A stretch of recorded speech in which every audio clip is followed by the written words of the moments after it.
আজকে বাংলাদেশ এবং অস্ট্রেলিয়ার ম্যাচ ছিল। বাংলাদেশ যে ম্যাচটা হেরেছে এটা আসলে একপেশি ম্যাচ ছিল। অস্ট্রেলিয়া ফুল ম্যাচে ডমিনেট করে জিতেছে, বাংলাদেশ ব্যাকফুটে ছিল পুরো ম্যাচেই। দু একটা বিষয় আসলে না বললেই নয়। এর মধ্যে একটা বিষয় হচ্ছে লিটন দাস, আরেকটা হচ্ছে বাংলাদেশে কিন্তু পেস বোলাররা কিন্তু আজকে ভালো করতে পারেনি। এখন লিটন দাসের বিষয়টা আসি। লিটন দাস আসলে আজকে কেন বললাম, লিটন দাস এবং শান্ত আজকের ম্যাচের যে কম স্কোরের পেছনে কিন্তু এরা দুজনই মূলত আমার কাছে মনে হয় যে তারাই মোটামুটি দায়ী।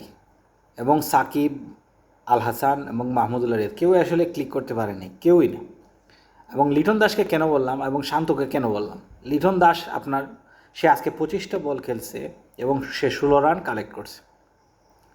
25 বলটা যখন আপনি খেলবেন তখন আপনার অন্যান্য দেশের ব্যাটাররা আপনি 25 বলে অন্তত অন্তত 35 থেকে 40 রান তারা সংগ্রহ করবে। আর বাংলাদেশের ব্যাটার লিটন দাস সংগ্রহ করছেন 25 বলে 16 রান, এর মধ্যে 16টা ডট বল।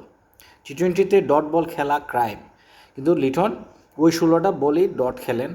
বাকি 9টা বলে উনি রান করেন। 9টা বলের মধ্যে উনি 2টা 4 হাঁকান, বাকি 7 বলে উনি 8 রান করেন, আর 2 বলে 8। এই হলো লিটন দাসের 16 রান। এখন আসি শান্ত। 36 বলে করেন 41 রান। শান্ত 36 বলে 41 রান, 5টা 4 একটা 6, বাকিগুলা সিঙ্গেল উনি খেলছেন।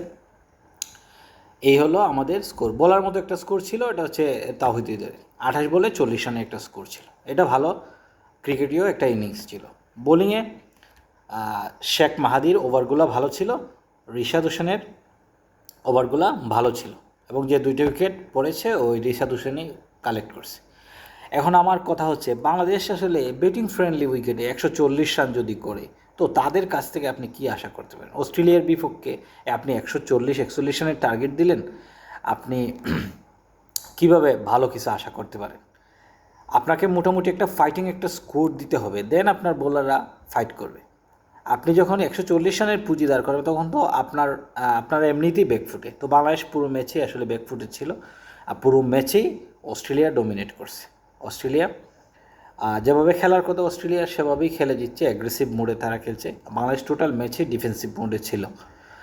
আর বাংলাদেশ যদি এই অ্যাপ্রোচে খেলে তো তাদের কাছ থেকে নেক্সট যে 2টা ম্যাচ আছে ভালো কিছু আশা করাটা আমার মনে হয় না ঠিক হবে তাদের কাছে।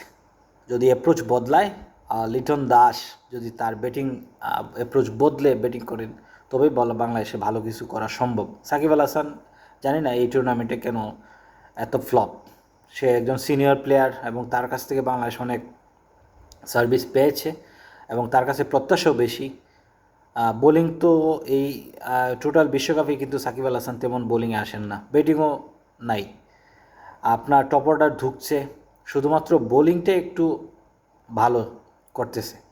তো আসলে শুধু বোলিং দিয়ে ম্যাচ জেতা যায় না, যেটা বাংলাদেশ প্রথম রাউন্ডে করে আসছে। শুধুমাত্র বোলিংয়ের জুড়ে কিন্তু আসলে দ্বিতীয় সুপার এইটে আজকে টপ অর্ডারে যদি ভালো না খেলতে পারে সুপার এইটে বাংলাদেশের কোনো রেজাল্টই আসলে পজিটিভ হবে না। ইভেন আফগানিস্তানের সাথেও বাংলাদেশ হারতে পারে। যদিও আফগানিস্তানের সাথে বাংলাদেশ কিছুটা এগিয়ে থাকে, কিন্তু আফগানিস্তানের সাথেও বাংলাদেশ হারার সম্ভাবনা আছে যদি টপ অর্ডাররা রান করতে না পারেন। ভারতের বিপক্ষে তো কোনো কিছু আশা করাটা নেহায়ত উচ্চবিলাস মনে হবে, উচ্চবিলাস এগুলা। যাই হোক, এরপরেও আমরা যেহেতু বাংলাদেশের ক্রিকেট ফ্যান, আমরা ভালো কিছুই আশা করতে চাই এবং বাংলাদেশ ভালো করুক এটাই চাই। বাংলাদেশ আগামীকালের ম্যাচে ভালো খেলুক, সব যা হয়েছে তা ভুলে, বা অস্ট্রেলিয়ার সাথে যে ম্যাচ হয়ে গেছে ওটা আসলে ভুলে নতুন করে শুরু করা উচিত। বাংলাদেশ ভালো খেলুক ভারতের সাথে, এমনকি আফগানিস্তানের সাথেও বাংলাদেশ ভালো খেলুক। শুভকামনা রইল বাংলাদেশ টিমের জন্য।